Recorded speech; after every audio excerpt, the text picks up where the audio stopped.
স্বাগত জানাচ্ছি বিশ্বংলাপে। আপনাদের সঙ্গে আছি আমি আনোয়ার সাদি। আপনারা দেখছেন নিউজ 24। দর্শক, নিজের একটি বাড়ি এবং নিজের একটি গাড়ি, কার না স্বপ্ন। একটি গাড়ি মানে স্বাধীনতা, যেখানে সেখানে যাওয়ার, যখন তখন, প্রয়োজনে, শখে, আনন্দে, নানানভাবে। ঠিকই ধরেছেন, আমাদের আজকে আলোচনার বিষয় রিকন্ডিশন গাড়ি। আপনারা জানেন, এই অনুষ্ঠানে আমরা ব্যবসা বাণিজ্য, অর্থনীতি, আমদানি রপ্তানি এবং দেশে বিদেশে ব্যবসার নতুন নতুন সম্ভাবনা, নতুন প্রবণতা নিয়ে কথা বলে থাকি এবং ব্যবসার নতুন সুযোগ কি আছে সেটিও আমরা আলোচনা করি। রিকন্ডিশন গাড়ির ব্যবসা নিয়ে আজ আলোচনা করার জন্য স্টুডিওতে আমাদের আমন্ত্রিত অতিথি আছেন তিনজন। আমার পাশেই রয়েছেন এবিসিসিআই এর পরিচালক, অটো মিউজিয়াম লিমিটেডের চেয়ারম্যান এবং বারভিডার সাবেক সভাপতি, এক্সিম ব্যাংকের পরিচালক জনাব হাবিবুল্লাহ ডন। আপনাকে স্বাগত জানাচ্ছি আমাদের সঙ্গে। এছাড়াও আমাদের সঙ্গে আজ আলোচনাতে যোগ দিচ্ছেন, আমার পাশেই রয়েছেন recondition vehicles importers and dealers association বারভিডার সভাপতি জনাব এম এ হামিদ শরীফ। আপনাকে স্বাগত জানাচ্ছি আমাদের অনুষ্ঠানে। আমাদের সঙ্গে আছেন বারভিডার সাংগঠনিক সম্পাদক জনাব ইমামুল হাসান। আপনাকে স্বাগত জানাচ্ছি আমাদের অনুষ্ঠানে। আমরা ঢাকার বাইরে আমাদের সহকর্মীদের সঙ্গেও সংযুক্ত হওয়ার চেষ্টা করব এবং আপনাদেরকে সেখানকার খবরও জানাবো। শুরুতেই আমি যেতে চাই আপনার কাছে জনাব হাবিবুল্লাহ ডন। শুরুতেই বলছিলাম, সবাই স্বপ্ন দেখে যে নিজের একটা গাড়ি হবে। সবচেয়ে কম টাকায় সবচেয়ে ভালো গাড়িটি পাওয়ার উপায় কি? ধন্যবাদ আপনাকে।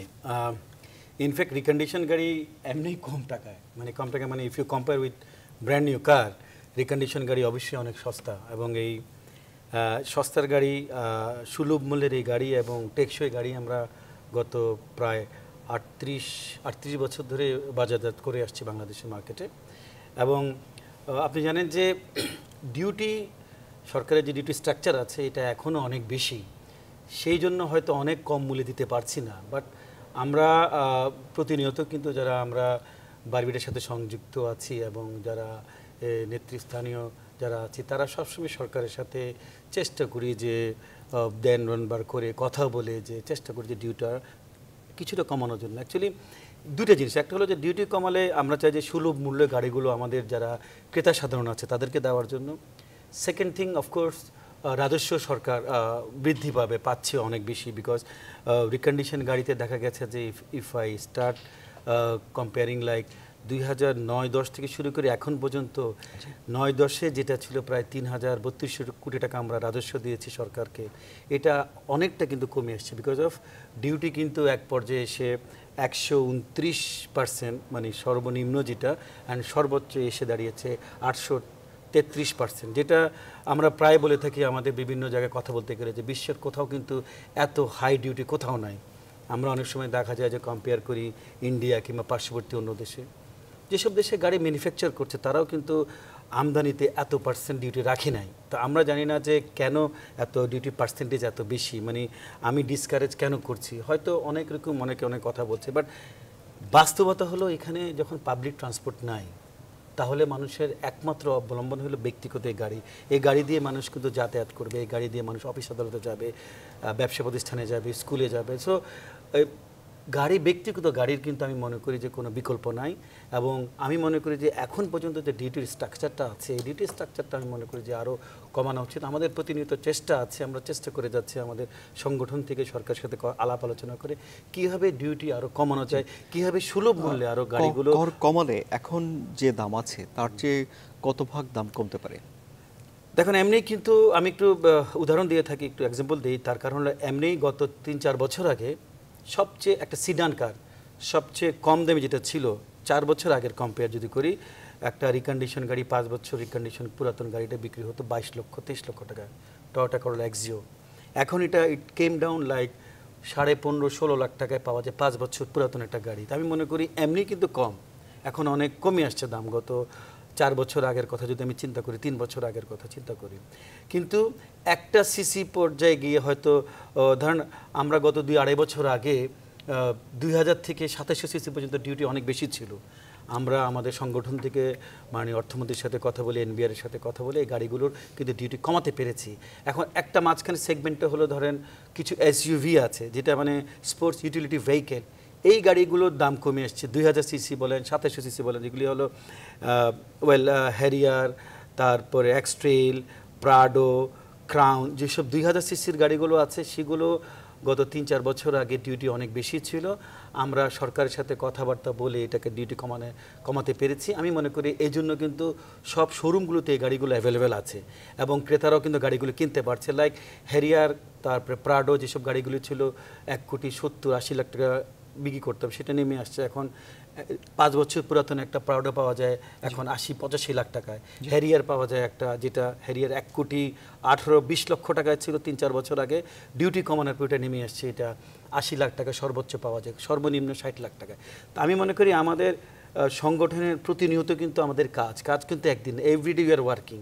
হ্যাঁ, প্রতিনিয়ত কাজ আসে, প্রতিদিন আমরা কাজ করছি এবং আমরা চেষ্টা করছি সকলে মিলে যে প্রাইসটা কীভাবে জনগণের মানে ক্রেতা সাধারণের ক্রয় ক্ষমতার মধ্যে থাকে এবং পাশাপাশি ডিউটি স্ট্রাকচারটা কমানো। এবং আমি মনে করি সর্ববিষয় হলো যে আমরা সরকারের যে রাজস্ব, এই রাজস্ব খাতে এটা একটা বড় ব্যাপার কিন্তু গভর্নমেন্টের, যে প্রায় 3,000 কোটি টাকা থেকে যদিও এখন নেমে আসছে, এখানে প্রায় 2,200 নেমে আসছে। বাট আমরা চেষ্টা করছি যে রাজস্বটা সরকারকে কীভাবে আরও বেশি দেওয়া যায়, কীভাবে সুলভ মূল্যে মানুষের কাছে গাড়ি দেওয়া যায়, বিক্রি করা যায়। আমি একটু জনাব এম এ হামিদ শরীফ, সভাপতি বারবিটা, আপনার কাছে জানতে চাই, উনি মোটামুটিভাবে যে গাড়িগুলো বললেন সেগুলোর দাম 15 লাখ থেকে উপরের দিকে। যারা মধ্যবিত্ত পরিবারের লোকজন, সন্তানদের নিয়ে স্কুলে পাঠাবে ইত্যাদি ইত্যাদি, তাদের তো আরও কম টাকায় গাড়ির দরকার হতে পারে। সেক্ষেত্রে আপনাদের বারবিটা কি করতে পারে তাদের জন্য? হ্যাঁ, সেক্ষেত্রে আরও কম দামেরও গাড়ি আমরা আমদানি করছি। যেমন 1000 সিসি বা 1300 সিসির ছোটো আকারের কিছু গাড়ি আছে, যে গাড়িগুলো 12-13 লাখ টাকায়ও পাওয়া যাচ্ছে। আবার প্রবক্স নামে যে গাড়িটা আছে, যেটা সাধারণত জাপানে ভ্যান হিসাবে ইউজ হয়, কিন্তু আমরা এখানে ভ্যানের পরিবর্তে সেটাকে প্যাসেঞ্জার কার হিসেবে ব্যবহার করি, সেটি 10 থেকে 10.5 লাখেও পাওয়া যাচ্ছে।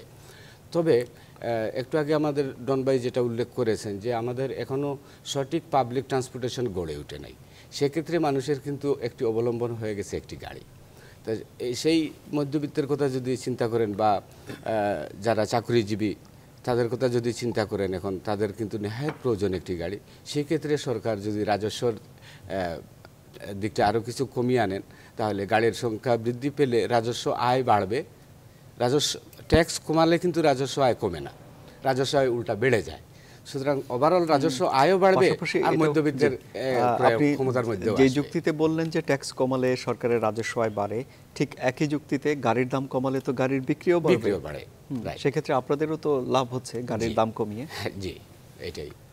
না, আপনার কথা শেষ হয়নি। হ্যাঁ, তো এই জন্য আমরা মানে সরকারের কাছে সবসময় এইটা পরামর্শ দিয়ে যাচ্ছি যে মানে প্রতিটি লেভেলেই, প্রতিটি স্তরেই আন্তর্জাতিকভাবে অন্যান্য দেশগুলোতে যেরকম আছে সেই সব হারে যেন শুল্ক কর আরও কিছু ছাড় দেওয়া যায়, যাতে মধ্যবিত্ত শ্রেণীর সকলের প্রয়োজনের গাড়িটা অন্তত ব্যবহার করতে পারে।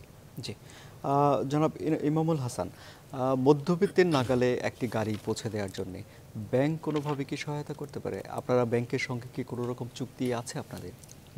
আপনাকে ধন্যবাদ যে খুব মূল্যবান একটা প্রশ্ন করেছেন। আমাদের যে গাড়ি আমরা বিক্রি করছি তার সিংহভাগই ব্যাংকের লোনের মাধ্যমে বিক্রি করছি।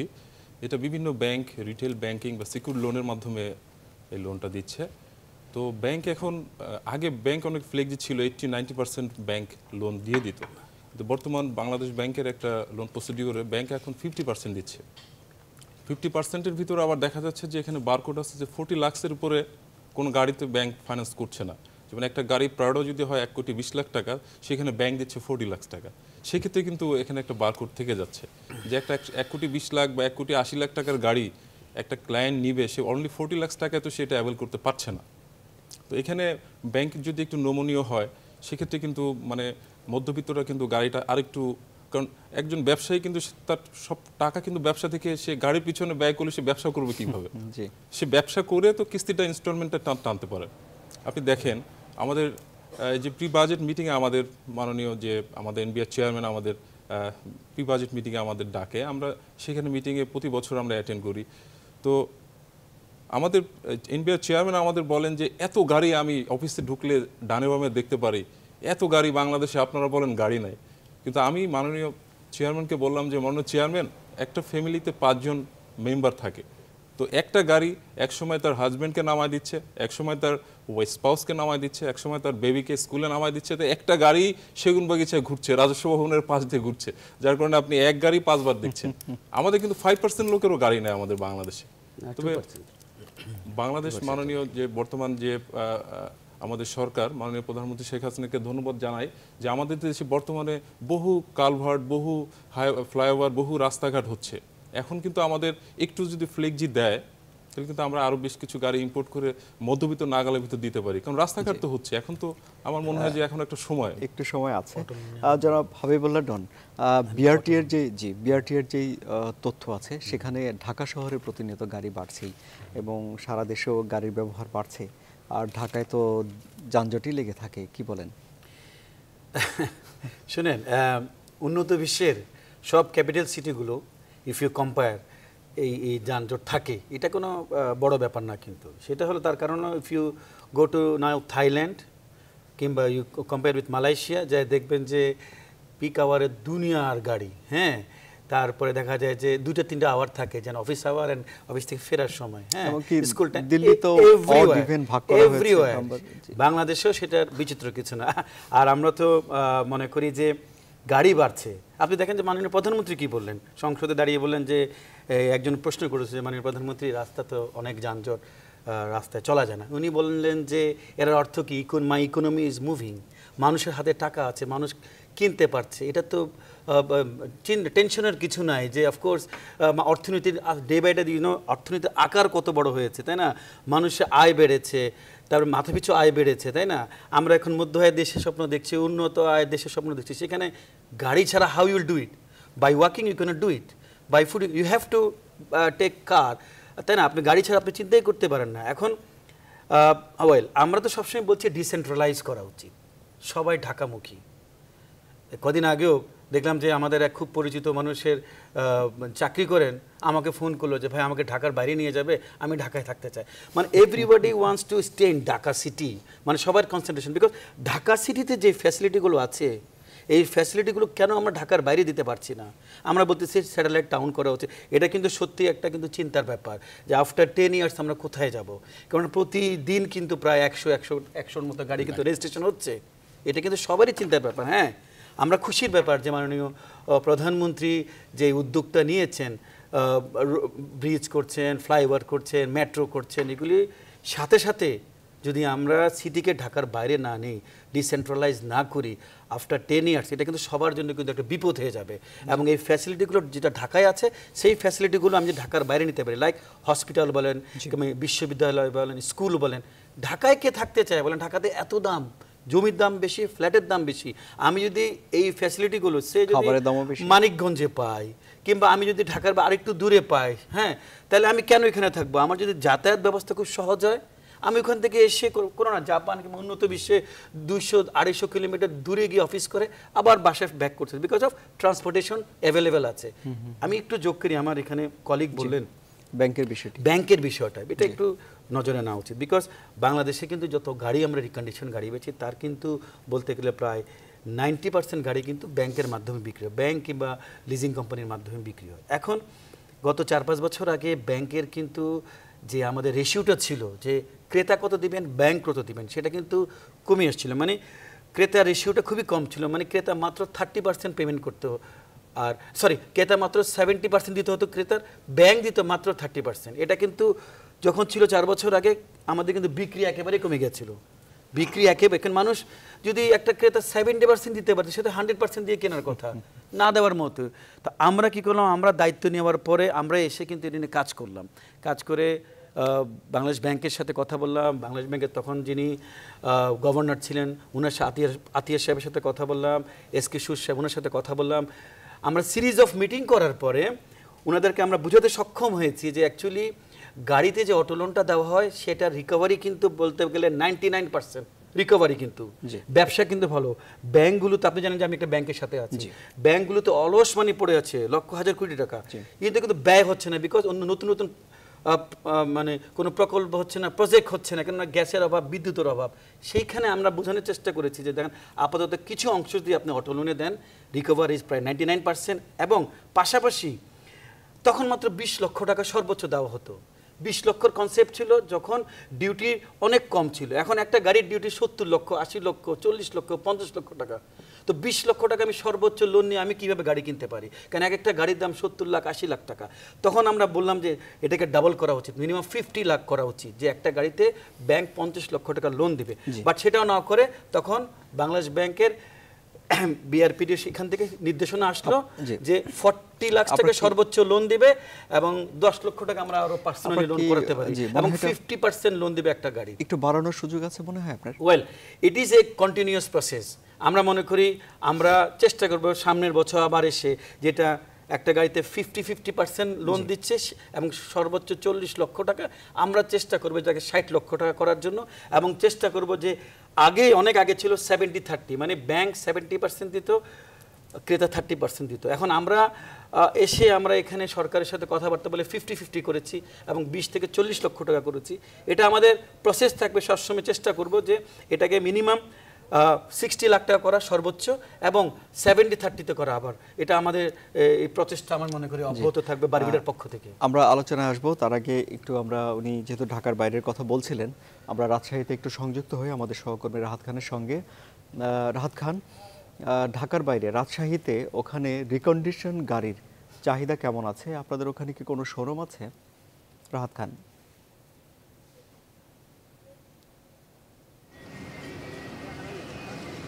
আমরা সংযুক্ত হয়েছে কাজী সাহেদের সংযুক্ত হয়েছে রাজশাহী থেকে।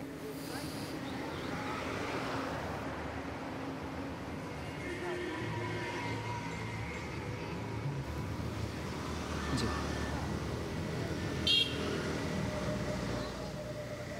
কাজী সাহেদ, আমি আশা করি আপনি আমাকে শুনতে পাচ্ছেন। আপনার কাছে আমার জানার বিষয় যে রাজশাহীতে গাড়ির চাহিদা কেমন, লোকজন গাড়ি কিনতে চায় কিনা এবং রিকন্ডিশন গাড়িগুলো রাজশাহীতে ঠিকমতো পাওয়া যায় কিনা, শোরুমও গড়ে উঠেছে কিনা, এইসব তথ্যগুলো আমাদের একটু জানাবেন।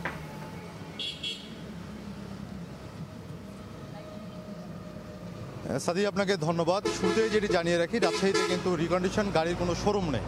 রাজশাহীর মানুষের যে গাড়ির চাহিদা সেটি মূলত পূরণ হয় ঢাকা এবং চিটাগংকে ঘিরে। সেখান থেকে এখানকার ব্যবসায়ীরা বা যারা গাড়ি ব্যবহার করতে চান তারা কিন্তু সেখান থেকে গাড়ি আমদানি করে থাকেন। আমি যদি আপনাকে একটু রাস্তায় দেখাই, রাজশাহীর ব্যস্ততম শালবাগান নওগাঁ যে সড়কটি আছে, এখানে কিন্তু কোনো দেখেন আপনি যে রাস্তায় কিন্তু কোনো প্রাইভেট কার নাই এবং যেগুলো আছে খুবই হাতে গোনা কয়েকটি গাড়ি। মূলত এই অঞ্চলের মানুষের যেটি বিষয় সেটি হলো যে এখানকার মানুষরা মূলত রেন্টে কারের উপরে বেশি অভ্যস্ত, আর যারা ব্যক্তিগতভাবে গাড়ি ব্যবহার করেন তারা হয় ঠিকাদারি ব্যবসার সঙ্গে জড়িত অথবা যারা বড় ব্যবসায়ী তারাই কেবলমাত্র এই গাড়ি ব্যবহার করে থাকেন। আমার হাতের বামের দিকে যদি একটু দেখাই যে এখানে কিন্তু আছে হচ্ছে রেন্টে কারের একটা আছে, যেখানে আমরা দেখতে পাচ্ছি যে করা আছে। তো আমি একটু কথা বলতে চাই এখানে যারা রেন্টে কারের ব্যবসা করেন তাদের সঙ্গে। তো আপনি যদি একটু বলতেন যে মানে নতুন গাড়ি কেন আমদানি হয় না রাজশাহীতে? রাজশাহীতে নতুন গাড়ি আমদানি হয় না ঠিক না, মানে যেগুলো হয় আমাদেরও অর্থনৈতিক কিছু ব্যাপার আছে, তারপরে টাকা পয়সারও ধরেন ব্যাপার আছে। তো রিকন্ডিশন গাড়ি হলে আমাদের জন্য সুবিধা, কারণ ওখানে নতুন গাড়ির চাইতে ওটা আমাদের টাকাটাও কম লাগে, শুল্ক ইয়েটাও কম লাগে। এই হিসেবে আমরা রিকন্ডিশন গাড়ি আর কি নিই আর কি। এমনি রাজশাহীতে ব্যক্তিগতভাবে যারা গাড়ি ব্যবহার করেন এই গাড়ি কতগুলি আছে, রেন্টে কার কতগুলি আছে? ব্যক্তিগতভাবে এটা আন্দাজ করা মুশকিল, তাও মিনিমাম হয়তো 2-2.5 হাজার তো হবেই প্রাইভেট কার। সাদি, যেমনটি বলছিলেন এখানে যারা গাড়ি চালান তারা বলছিলেন যে ব্যক্তিগতভাবে 2-2.5 হাজারের মতো গাড়ি আছে, কিন্তু আমার কাছে যে তথ্যটি আছে বিআরটিএ যেটি বলছিল যে রাজশাহীতে গত 2 বছর আগে গাড়ির সংখ্যা ছিল প্রায় 3,000-এর মতো, সেটি এখন বেড়ে কিন্তু 4 থেকে 4.5 হয়েছে ব্যক্তিগত পর্যায়ে। এছাড়া রেন্টে কারের যে ব্যাপারটি আছে সেটিও কিন্তু আগের চেয়ে বেড়েছে, কারণ এই অঞ্চলের মানুষের যে বিষয়টি ব্যক্তিগত গাড়ির চেয়ে তারা রেন্টে কারের উপরে বেশি ভরসা করে থাকেন। সাদি, জি, আপনাকে অনেক অনেক ধন্যবাদ কাজী সাহেদ, অনেক গুরুত্বপূর্ণ তথ্য পাওয়া গেল। জনাব এম এ শরীফ হামিদ, ওখানে যেহেতু রেন্টে কার আছে তার মানে মানুষের গাড়ির চাহিদা আছে, গাড়ির প্রতি ঝোঁক আছে, কি বলেন? হ্যাঁ, অবশ্যই। এটা আমাদেরকে একটি ব্যাপারে আমাদেরকে বলতেই হয় যে আমাদের সেন্ট্রালাইজড গভর্নমেন্ট সিস্টেম হওয়ার কারণে, যেমন হাইকোর্ট, সুপ্রিম কোর্ট, এইসব প্রতিষ্ঠানগুলো ঢাকা ভিত্তিক হওয়ার কারণে সবাইকে ঢাকায় আসতে হয় অনেক বেশি এবং ঢাকাতে যানজটটা সবচেয়ে বেশি হয়। এখন সরকারের পক্ষ থেকে এই ঢাকার যানজটকে কেন্দ্র করে আমাদের যে 170 মিলিয়ন অর্থাৎ 17 কোটি জনগণের দেশের সবাইকে কিন্তু বঞ্চিত করা হচ্ছে, এক কথায় বলা যায়। তার কারণ হলো আপনি দেখুন এখন ওই রাজশাহী বা ওই এলাকাগুলোতে আপনি হাইওয়ের উপরেও দেখবেন নসিমন করিমন নামক যে যান্ত্রিক বাহনগুলো চলছে, যেটা জীবনের ঝুঁকি নিয়ে চলছে। এবং আপনি যদি কক্সবাজার পর্যন্ত, চট্টগ্রাম থেকে কক্সবাজার পর্যন্ত যান, তাহলে ওইটাকে কী বলে ডন ভাই, চাঁদের গাড়ি। ওই চাঁদের গাড়ি নামক গাড়ি দিয়েও মানুষ চড়ছে। এটা কি তাদের অধিকারকে আমরা অনেকটা বঞ্চিত করছি না? তো এখানে যদি যে গাড়ির মূল্য আরেকটু যদি কমানো যায়, তাহলে একদিকে এই সাধারণ জনগণ এবং সামগ্রিক বাংলাদেশের জনগণ যেন উপকৃত হয়, তাদের অধিকার একটা গাড়ি যেন চালাতে পারে, এটাই আমাদের আশা এবং আমরা সরকারকে সেটাই বোঝাবার চেষ্টা করছি। আমাদের কাজী সাহেবের কথা শুনে কি মনে হচ্ছে, রাজশাহীতে এই বাজারটি আছে আপনাদের? জি, আমার মনে হয় এখন রাজশাহীতে যে উনি যেটা বলেছেন অত্যন্ত সঠিকই, যে রেন্টেকারের গাড়িগুলাই বেশি, যে 4000-এর মতো পরিসংখ্যান বলা হয়েছে, তার মধ্যে আমার মনে হয় যে 20% পার্সোনাল কেনা গাড়ি আর বাকিগুলো রেন্টেকারের গাড়ি ব্যবহৃত হচ্ছে। এখানেও একটি কথা বলা আবশ্যক, যে এই রেন্টেকারের যে গাড়িগুলো চলছে সেটাকে আমরা সাধারণত মাইক্রোবাস হিসাবে বলে পরিচিত।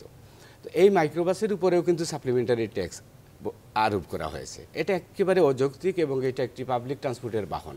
সুতরাং এই জায়গাটাতেও আমরা সরকারকে অনুরোধ করব যে অন্তত পাবলিক ট্রান্সপোর্টের বাহনের উপরে যেন অধিক শুল্ক হার আরোপ করা না হয়। জি, ঢাকার বাইরে ব্যক্তিগত গাড়ির ব্যবহার বাড়ছে কিছু কিছু। আপনার কি মনে হয় যে ঢাকার বাইরেও ভালো একটি বাজার আছে রিকন্ডিশন গাড়ির? হ্যাঁ, ডেফিনেটলি ঢাকার বাইরে বাজার আছে, কারণ আমাদের তো ঢাকা নির্ভর বিজনেস না, আমাদের তো আসলে গাড়ি রিকন্ডিশন গাড়ির বিজনেসটা কিন্তু ওয়ার্ল্ড ওয়াইড। হ্যাঁ, আর সেখানে বাংলাদেশে শুধু ঢাকা কেন্দ্রিক বিজনেসটা না, বাংলাদেশেও ঢাকা যত জেলা আছে বা উপজেলা আছে সে কেন্দ্রিক। আপনি যে রাজশাহী প্রসঙ্গটা আনলেন, আমি বলতে বাধ্য হচ্ছি যে রাজশাহী কিন্তু যখন আমের সিজন হয়, আমের সিজনের পরেই কিন্তু আমাদের বেশ কিছু ক্লায়েন্ট রাজশাহী থেকে আসে, যারা এই আম বিক্রি করে, বাগান বিক্রি করে গাড়ি কিনতে আসছে রাজশাহী থেকে ঢাকায়। এখন যদি রাজশাহীতে ওরকমভাবে এই বাণিজ্যটা তৈরি হয় বা শোরুম তৈরি হয়, হ্যাঁ, তাহলে তো তারা কিন্তু আবার ঢাকা আসবে না, তারা রাজশাহী কেন্দ্রিক গাড়িটা ইউজ করবে। তো আমি সেদিক থেকে মনে করি যে প্রত্যেকটা ডিস্ট্রিক্টেই মানে মানুষ তো মানে পরিবর্তনের হাওয়া লেগেছে, মানুষ তো ডে বাই ডে তার মানে মানুষ চায় কি একটা বাড়ি একটা গাড়ি। তো বাড়ির আগে কিন্তু গাড়িটা চাই, কারণ গাড়িতে ছোটাছুটি না করলে তো বিজনেসটা এক্সপ্যান্ড হবে না। গাড়ি কিন্তু একটা বিজনেসের ক্ষেত্রে বা তার এমপ্লয়মেন্টের ক্ষেত্রে কিন্তু একটা মোস্ট ইম্পর্টেন্ট একটা জিনিস, কি খুব কম সময়ে সে তার গন্তব্যে যাচ্ছে, খুব কম সময় সে তার মার্কেটিংটা করতে পারছে। তো সো মার্কেটিং তো সারা বাংলাদেশ ব্যাপী। তো সো বিভিন্ন আমাদের যে ডিস্ট্রিক্টগুলো আছে, এখন আমাদের বেশ ক্লায়েন্ট ডিস্ট্রিক্ট ওয়াইজ আমাদের ঢাকা আসছে। তো সেক্ষেত্রে আমি মনে করি যে ঢাকার বাইরেও এখন শোরুম ভালোই চলে ডিস্ট্রিক্টে। আমাদের একটা বিরতি নিতে হচ্ছে, আমি বিরতি থেকে ফিরে এসে আবারও সংযুক্ত হব। আমাদের সঙ্গে আজ আলোচনার জন্য স্টুডিওতে উপস্থিত আছেন বারভিটার সাংগঠনিক সম্পাদক মোহাম্মদ ইনামুল হাসান, আমাদের সঙ্গে আছেন recondition vehicles importers and dealers association বারভিটার সভাপতি এম এ হামিদ শরীফ, বারভিটার সাবেক সভাপতি এবং এফবিসিসি এর পরিচালক জনাব হাবিবুল্লাহ ডন। আমাদের সঙ্গে থাকুন, আমাদের আরও অনেক আলোচনা বাকি।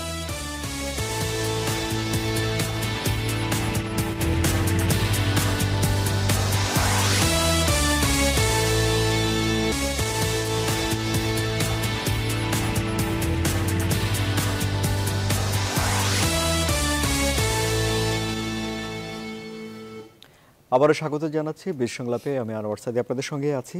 আমাদের সঙ্গে আজ আলোচনার জন্য স্টুডিওতে উপস্থিত আছেন বারভিটার সাবেক সভাপতি এবং এফবিসিসি এর পরিচালক, তিনি এক্সিম ব্যাংকের পরিচালক জনাব হাবিবুল্লাহ ডন। আমাদের সঙ্গে আছেন বারভিটার সভাপতি এম এ হামিদ শরীফ, আমাদের সঙ্গে আছেন বারভিটার সাংগঠনিক সম্পাদক মোহাম্মদ ইনামুল হাসান।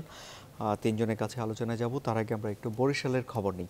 বরিশাল থেকে আমাদের সঙ্গে সংযুক্ত হচ্ছেন সহকর্মী রাহাত খান। রাহাত খান, বরিশালে কি ব্যক্তিগত গাড়ির ব্যবহার বাড়ছে?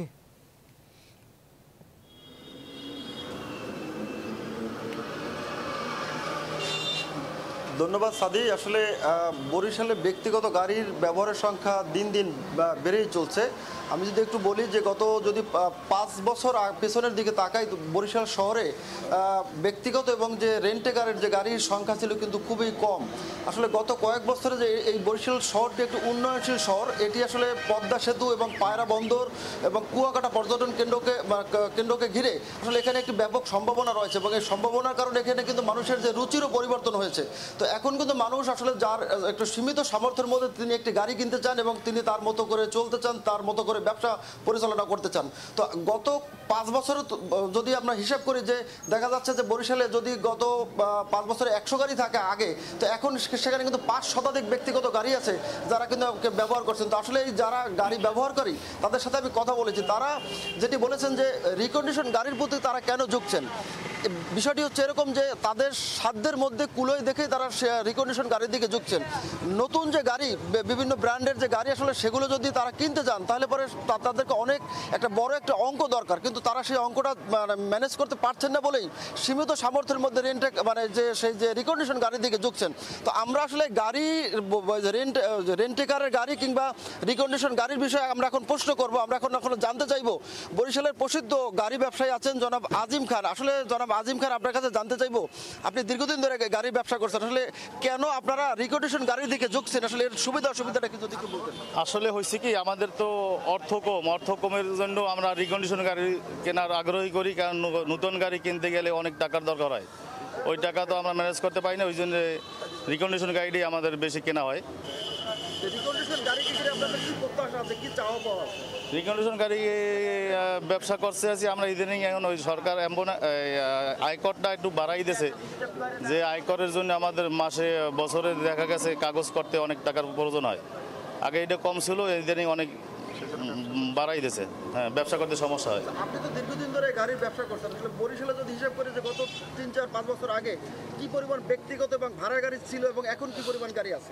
এখন বরিশালে ব্যক্তিগত ভাড়া মিলিয়ে প্রাইভেট চালিত মিলিয়ে প্রায় 1000-এর মতো গাড়ি আছে, কিন্তু বিগত দিনে এত ছিল না, বিগত দিন হয়তো 400-500 ছিল, এখন 1000-এর উপর গেছে, চলে গেছে। আপনার কি ধারণা যে আরো দিন দিন কি খুব বেড়েই চলছে আসলে বিষয়টা কি? হ্যাঁ, আরো তো চাহিদা বাড়বে, আর সামনে আরো গাড়ি মানুষের কিনতে আছে, যেহেতু আমাকে পদ্মা সেতু ক্লিয়ার হয়ে যাইতেছে, পদ্মা সেতু ক্লিয়ার হয়ে গেলে তো আরো ব্যবসা ভালো হবে, আর মানুষের ঢাকা যাতায়াতের জন্য অনেকেই গাড়ি কেনার আগ্রহী এখন। ধন্যবাদ আপনাকে জনাব আজিম।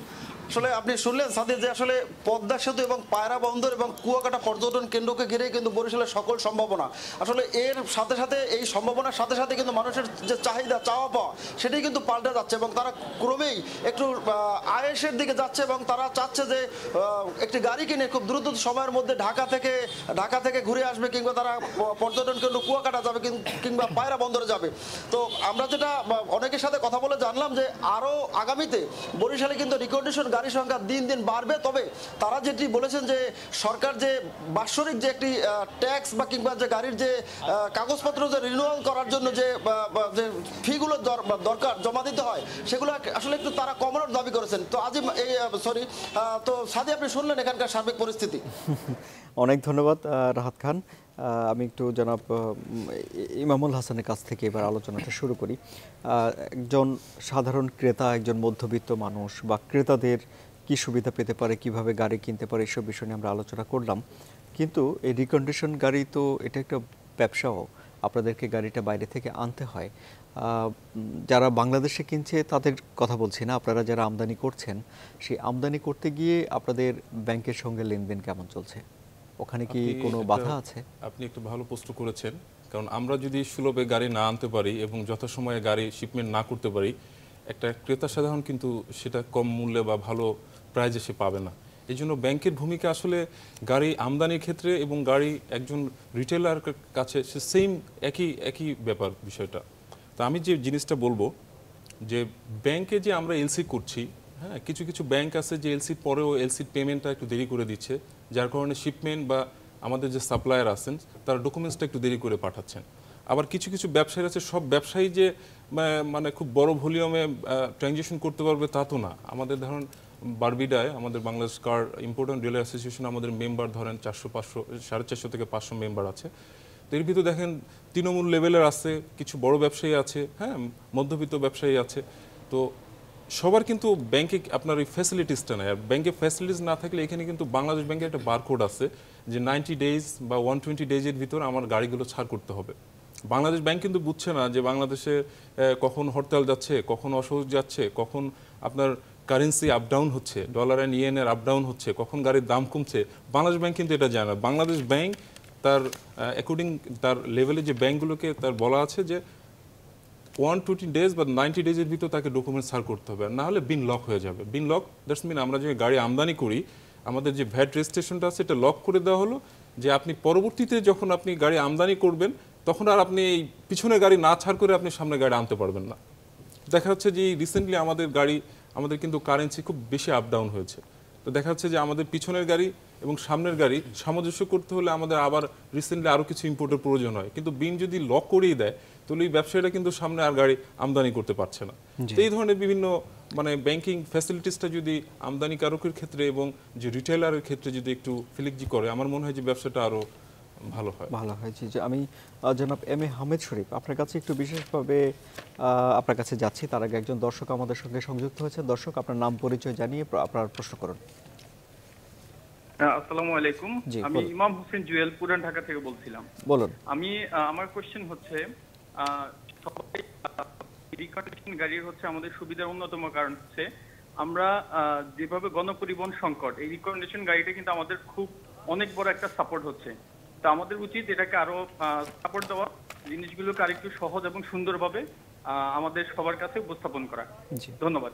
অনেক ধন্যবাদ, আপনি আসলে মন্তব্য দিয়েছেন। আমি জনাব এম এ হামেদ শরীফ, তাহলে দেখা যাচ্ছে যে জাপান থেকে রিকন্ডিশন গাড়ি বোধহয় একটু বেশি আনা হয়, হ্যাঁ, সবচেয়ে বেশি বলা যেতে পারে। জাপানের সঙ্গে লেনদেনের সম্পর্ক কেমন বাংলাদেশের? জি, এই বিষয়টা আমার কলিগ হাসান একটু আগে বলেছেন, তবে আমি আরেকটু এটা সাপ্লিমেন্ট করে বলতে চাই যে গত এক সপ্তাহ থেকে অনেক জাপানিজ কোম্পানিগুলো বাংলাদেশে আসছেন এবং জাপানের ইয়োকোহামা ব্যাংকের একজন ডেপুটি ম্যানেজিং ডাইরেক্টরও আসছেন। যে কমপ্লেনটা হচ্ছে যে বাংলাদেশ থেকে যে এলসি করা হয়, এলসিটা হচ্ছে ডকুমেন্টারি লেটার অফ ক্রেডিট। এখন আমদানিকারকের পক্ষে একটা ব্যাংক যখন এই লেটার অফ ক্রেডিট সে দেবে, এটা কিন্তু টাকারই সমান। অর্থাৎ এইটাতে যে টার্মস অ্যান্ড কন্ডিশনগুলো দেওয়া থাকবে সেটা ফুলফিল করে যখন একজন সাপ্লায়ার তার গাড়িটা বা যে কোনো পণ্য শিপমেন্ট করবে, ডকুমেন্ট ব্যাংকে সাবমিট করলেই সেই টাকাটা পেয়ে যাওয়ার কথা, যদি কোনো ডিসক্রিমিনেশন না থাকে, ভুলভ্রান্তি না থাকে। কিন্তু এখন দেখা যাচ্ছে আমাদের এখানে এমন কিছু ল অ্যান্ড অ্যাক্টস, মানে আইন এবং নীতিমালাগুলো আছে বাংলাদেশ ব্যাংকেরও, যেগুলো সেই ব্রিটিশ আমলের রয়ে গেছে। এগুলোকে আধুনিকায়ন করা হয় নাই, যুগোপযোগী করা হয় নাই। যে কারণে এখন যেটা আমার কলিগ যেটা বলছেন, একটি গাড়ি বন্দরে পৌঁছার পর কাস্টমস হচ্ছে একটি ডিপার্টমেন্ট, বন্দর হচ্ছে আরেকটি ডিপার্টমেন্ট। বন্দরে যখন আপনার একটি পণ্য পৌঁছাবে তার থেকে দিন গণনা শুরু এবং 30 দিন পরে তারা এটাকে অকশন লিস্টে নিয়ে যাবে। এখন দেখা যাচ্ছে যে এইদিকে বাংলাদেশের ব্যাংকগুলো এলসির পেমেন্ট না দেওয়ার কারণে এইদিকে ইম্পোর্টার ডকুমেন্ট নিতে পারছে না, ডকুমেন্ট না নিতে পারলে গাড়ি ছাড় করতে পারছে না। অন্যদিকে জাপানের মতো একটি দেশ, আমি এটা উল্লেখ করতে চাই, আমাদের মাননীয় প্রধানমন্ত্রী লাস্ট ভিজিটে যখন জাপান গেছেন, সর্বোচ্চ গুরুত্ব দিয়ে আলোচনা হয়েছে দুদেশের বাণিজ্য বাধাগুলো দূরীকরণ।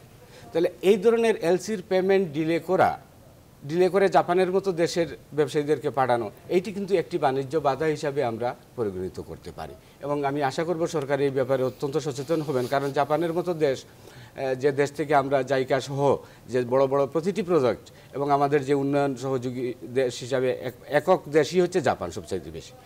আমার কাছে ইতিমধ্যে আসছেন জাপানের একজন ডেপুটি ম্যানেজিং ডাইরেক্টর একটা ব্যাংকের, সুজুকি রিপন নামে আরেকজন ভদ্রলোক আসছেন, রায়হান মসিন নামে একজন ফোন করছেন বারবার, তারপরে লিউজা নামে আরেকজন মহিলা আছেন, উনিও ফোন করছেন। এইরকম আমি নাম বললে লিস্ট ধরে এখন বলতে হবে, এই পরিমাণ লোকজন তারা বাংলাদেশে গাড়ি এক্সপোর্ট করছে কিন্তু পেমেন্ট পাচ্ছে না, এই সমস্যায় ভুগতেছে। তো এই ধরনের সমস্যা যখন একটা থেকে আরেকটা পর্যায়ে যায়, আর একটা ব্যাংকে যখন সমস্যাটা হয়, তখন বাংলাদেশে অন্য পণ্যের ব্যাপারেও কিন্তু এটা প্রভাব বিস্তার করবে এবং দুই দেশের এটিও একটা বাণিজ্য বাধা হিসাবে পরিগণিত হইতে পারে বলে আমি মনে করি। কি বলবেন এই যে বাধাগুলো নিয়ে? না, ঠিক আছে, আমাদের যে প্রেসিডেন্ট যেটা বললেন এটা সত্যি কথা। কেননা আমরা যেসব গাড়ি আমদানি করি, বাংলাদেশে বাজারে যত গাড়ি আসে তার বলতে গেলে 99% car is coming from Japan. হয়তো 1% হয়তো অন্যান্য দেশের থেকে আসে। বাট এই জাপানের সাথে আপনি জানেন যে মাননীয় প্রধানমন্ত্রী এই টার্মে এসে কিন্তু জাপানে 3 বার গেলেন। ওয়াই? বিকজ জাপান আমাদের এই ইনফ্রাস্ট্রাকচারের জন্য, তারপরে বিভিন্ন উন্নয়নের জন্য জাপানের যে সহযোগিতা, this actually is a single largest country, তারাই কিন্তু সবচেয়ে বেশি সহযোগিতা করে এসছে বাংলাদেশকে। আমরা যেসব রিকন্ডিশন গাড়িগুলো আনি, অফকোর্স এগুলো বুঝতে হবে যে রিকন্ডিশন গাড়ি জাপান থেকে তো আনছে, এটা জাপান সরকারেরও কিন্তু এখানে ইনভলভমেন্ট আছে। এখন গাড়ি আনতে গিয়ে ব্যাংকিং যে সমস্যাগুলো, এই সমস্যাগুলো যদি বাংলাদেশ ব্যাংক থেকে এগুলো ঠিক করার না হয় তো অফকোর্স এটা আমি মনে করি যে এটা দুই দেশের সাথে কিন্তু বড় সম্পর্ক ফারাক হবে। যেখানে মাননীয় প্রধানমন্ত্রী বারে বারে যে দুই দেশের সাথে সম্পর্ক কীভাবে আরও সুদৃঢ় করা যায় এটা চেষ্টা করছে, সেখানে যদি বছরে যেখানে 22 থেকে 25,000 গাড়ি আসছে জাপান থেকে, সেখানে গাড়ির আশা এবং আমি মনে করি টাকার লেনদেনের ব্যাপারে যদি একটা ফাটল থাকে, সেখানে কিন্তু অনেক জায়গায় অনেক ফাটল চলে আসবে। আমি মানে কূটনৈতিক ক্ষেত্রে কিন্তু ফাটল চলে আসবে, বাট ইট মাস্ট আমাদের কিন্তু এই জিনিসটা ফলো করা উচিত। আর আরেকটা ব্যাপার হলো, আমি আপনার এই রিপোর্টটা দেখলাম, আপনিও টিভিতে দেখলেন রিপোর্টটা, যে বলছিল ঢাকার বাইরে যে বরিশাল দেখালো, রাজশাহী দেখানো হলো আপনাদের টিভিতে, সুন্দর একটা আপনারা প্রোগ্রামে আয়োজন করেছেন যে ঢাকার বাইরের ডিস্ট্রিক্টগুলো দেখাচ্ছেন যে গাড়ির কি অবস্থা ওখানকার। দেখুন ওইখানে যেসব গাড়িগুলো দেখলাম, ব্যক্তিগত গাড়ি কিন্তু কম, সবই রেন্টে কার কিন্তু, বিকজ ওখানে আমি মনে করি যে প্রায় 70%, 60 to 70% সব কিন্তু রেন্টে কার, ব্যক্তিগত গাড়ি কম। এখন দেশ এগিয়ে যাচ্ছে, মানুষের ক্রয় ক্ষমতা বাড়ছে, মানুষের মাথাপিছু আয় বাড়ছে, সো অন্যান্য ডিস্ট্রিক্টগুলিতে কিন্তু গাড়ি কিনবে, কিন্তু যাবে। আর আপনি দেখেন পদ্মা কিন্তু হয়ে যাচ্ছে, সেখানে ফ্লাইওভার হচ্ছে, অনেক কিছু পাশাপাশি এখানে কিন্তু গাড়ি বিক্রি বাড়বে। কিন্তু আমি মনে করি এটা একটা প্রচুর সম্ভাবনা একটা খাত, এবং এই খাতে সরকারের যে রাজস্ব আয়, এই যেটা আমরা সবসময় বলি থাকি যে ডিউটি কমালে কিন্তু রাজস্ব কমবে না, উল্টা রাজস্ব বাড়বে, বৃদ্ধি পাবে। এটা করে কিন্তু আমরা মনে করি গত 3 বছর আগে যে 2000 থেকে 2700 সিসির গাড়িগুলোর ডিউটি কমানো হয়েছিল, গভর্নমেন্টে কিন্তু রাজস্ব বেড়েছে তুলনামূলকভাবে, কেন ওই সেগমেন্টের গাড়ি কিন্তু গত 3-4 বছর আসে নাই। তো আমরা সবাই মিলে মাননীয় অর্থমন্ত্রীকে বোঝাতে সক্ষম হয়েছিলাম বলে কিন্তু ওই সেগমেন্টে 2000 থেকে 2750 পর্যন্ত ডিউটি কমানো হলো, এবং আলহামদুলিল্লাহ গভর্নমেন্টে কিন্তু অনেক রাজস্ব পেয়েছে। এবং এই যে গাড়িগুলো এসছে, সেই গাড়িগুলো অ্যাকচুয়ালি কিন্তু যানজটের কিন্তু আসল কারণ না, কেন ছোট ছোট এসইউভি কিংবা প্রাডো, এই গাড়িগুলো কিন্তু ঢাকার বাইরে চলে যায়, সকালে আসে কিন্তু ঢাকা সন্ধ্যার পরে, বিকজ ঢাকার বাইরে যে ফ্যাক্টরিগুলো আছে, সরকার যে বারে বারে বলছে ফ্যাক্টরিগুলোকে ডিসেন্ট্রালাইজ করা হবে, কিন্তু এই ডিসেন্ট্রালাইজ যে করবে ফ্যাক্টরিগুলোতে, যে ফ্যাক্টরির মালিকরা যাবে কিংবা এখন সিইওরা যাবে, যাতায়াত করবে কি দিয়ে? ছোট্ট করলা গাড়ি দিয়ে যাবে না, মাইক্রোবাসে, তাদের নিজের নিরাপত্তা চিন্তা করে এবং লংজিভিটি চিন্তা করে অফকোর্স দে উইল বাই এই 2000 সিসি 2700 সিসি এসইউভি, এবং তাই করছে। কিন্তু এইভাবে কিন্তু বিক্রি আমাদের আলহামদুলিল্লাহ বেড়েছে মনে করি, so it is a good initiative. কিন্তু আমাদের প্রচেষ্টা থাকবে ডিউটি যা আছে তার থেকে আরও কমানো, কেননা একটা গাড়ি কিনতে যদি কোটি টাকা চলে যায়, মানুষ অন্য জায়গায় ব্যয় করবে কীভাবে, একটা ফ্যাক্টরিতে কীভাবে ব্যয় করবে, ছোট্ট একটা ফ্যাক্টরি করতে কিন্তু সমস্যা। আর আমরা বারে বারে বলছি কিন্তু ঢাকা থেকে ফ্যাক্টরিগুলো ঢাকার বাইরে নেওয়ার জন্য, সো নিবে যে যাতায়াত করবে, কিসে যাতায়াত, হেঁটে তো যেতে পারবেন না, অফকোর্স আমাদের ভেহিকেল দরকার। এই জন্য আমি মনে করি মাইক্রো বলেন, জিপ বলেন, কার বলেন, এগুলিতে এখনও কিন্তু সরকারের যে ডিউটি আছে এটা এখনও ক্রয় ক্ষমতার বাইরে। আমি মনে করি ডিউটি স্ট্রাকচার আরও কমানো উচিত। একটা বিরতি নিয়ে আবারও ফিরে এসে আমরা হাইব্রিড গাড়ি নিয়ে আলোচনা করব। আমাদের সঙ্গে থাকুন।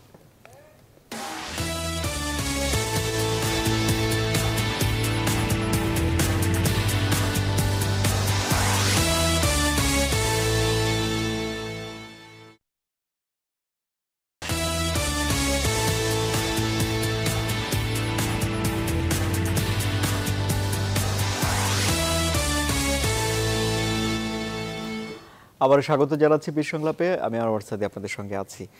অনুষ্ঠানের আমরা একদম শেষ পর্যায়ে আছি। সবার কাছে আমি এখন 2 মিনিট করে যাব, তারপরে অনুষ্ঠান শেষ করে দিতে হবে। আমি জনাব হাবিবুল্লাহ ডন আপনার কথা শুনে অনুষ্ঠান শেষ করতে চাই, এই জন্য শুরুতে আমি জনাব ইমামুল হাসান আপনার কাছে যাচ্ছি। হাইব্রিড গাড়ি, পরিবেশ বান্ধব গাড়ি এবং ঢাকার গণপরিবহনের কিছুটা বেহাল অবস্থা, সব কিছু মিলে 2 মিনিট আপনার কাছে শুনবো। আসলে আপনি একটা ভালো মূল্যবান প্রশ্ন করেছেন। হাইব্রিড, হ্যাঁ, বর্তমান যে শতাব্দীতে হাইব্রিড সারা ওয়ার্ল্ড ওয়াইডই হাইব্রিডের দিকে যাচ্ছে। আপনি দেখবেন ইউরোপ কান্ট্রি বা আমাদের যে আশপাশে যে কান্ট্রি, আপনি দেখবেন যে গাড়ির সাইজটা কমে ছোট হয়ে আসতেছে, হ্যাঁ, এবং ওদের ফুয়েল কস্টও ছোট করার জন্য বা ইকোনমিভাবে লাইফ স্টাইলটাকে মানে ক্রিয়েট করার জন্য ওরা বিভিন্ন ধরনের পদক্ষেপ নিচ্ছে। তার ভিতরে হচ্ছে গাড়ি হচ্ছে হাইব্রিড দেখেন আপনি 300 টাকার অকটেন নিয়ে আপনি ধরুন 300 মাইল চলে যাচ্ছেন, আর কোথায় 3000 টাকার অকটেন নিয়ে 300 মাইল যাওয়া যাচ্ছে না। হ্যাঁ, এখানে হাইব্রিড গাড়িটা এখন আমাদের যে মানে আমরা মাননীয় অর্থমন্ত্রীর সাথে মিটিং করেছি, আমাদের মাননীয় আমাদের সভাপতি সাহেব বারবিডার এবং ফরমার সভাপতি সাহেব, আমরা সবাই মিলে অর্থমন্ত্রীকে একবার আমাদের বোঝাতে সক্ষম হয়েছি এবং সে সম্মতিও দিয়েছিল যে হাইব্রিড গাড়ি আমদানি হোক, কিন্তু যে কোনো জটিলতার কারণে আমাদের হাইব্রিডটা এখন আপাতত বন্ধ আছে। তো আমরা সরকারের দৃষ্টি আকর্ষণ করছি যে অনতিবিলম্বে আমাদের এই হাইব্রিড গাড়ি আমদানি করলে আমাদের ফুয়েল কস্টও কম হবে, আমাদের মানুষের মানে ইকোনমিভাবে মানুষ চলতে পারবে। জি, অনেক ধন্যবাদ। আমি একটা ফোন নিয়ে, আমাদের সঙ্গে একজন দর্শকও আছেন। দর্শক, আপনার নাম বলে প্রশ্ন করুন। জি, আমি মাসুম চৌধুরী, ঢাকা চক বাজার থেকে বলছি। বলুন। হ্যাঁ, আমার প্রশ্ন হচ্ছে, আমদানিকারকরা তো হাজার হাজার কোটি টাকা বাংলাদেশের বাহিরে পাঠাচ্ছে গাড়ি আমদানি করার জন্য। তো বাংলাদেশে কি গাড়ি তৈরি করার মতো কোনো আপনার ইন্ডাস্ট্রি করার চিন্তা ভাবনা আছে কি না? অনেক ধন্যবাদ, অনেক ধন্যবাদ। জনাব এম এ হামিদ শরীফ, সভাপতি বারবিডা, দর্শকের প্রশ্ন সহ আপনার জন্য 2 মিনিট। হ্যাঁ, ধন্যবাদ। প্রথমে আমি দর্শক মাসুম সাহেবের যে প্রশ্নটি করেছেন, অবশ্যই আমাদের সেই স্বপ্ন আছে, কিন্তু আপনাকে বুঝতে হবে যে এখন মোটর গাড়ি একটি কারখানা তৈরি করতে হলে একটা সাস্টেনেবল পজিশন লাগে, একটা কোয়ান্টিটি প্রোডাকশন করতে হবে, এবং এটা কিন্তু লেবার ওরিয়েন্টেড কোনো ইন্ডাস্ট্রি নয়, এটা রোবট ওরিয়েন্টেড ইন্ডাস্ট্রি। সো আমরা যদি খুচরা যন্ত্রাংশে অনেক এগিয়ে গেছি, আমরা আশা করি এক সময় গিয়ে আমরা গাড়ি তৈরির কারখানা বাংলাদেশে করতে পারবো।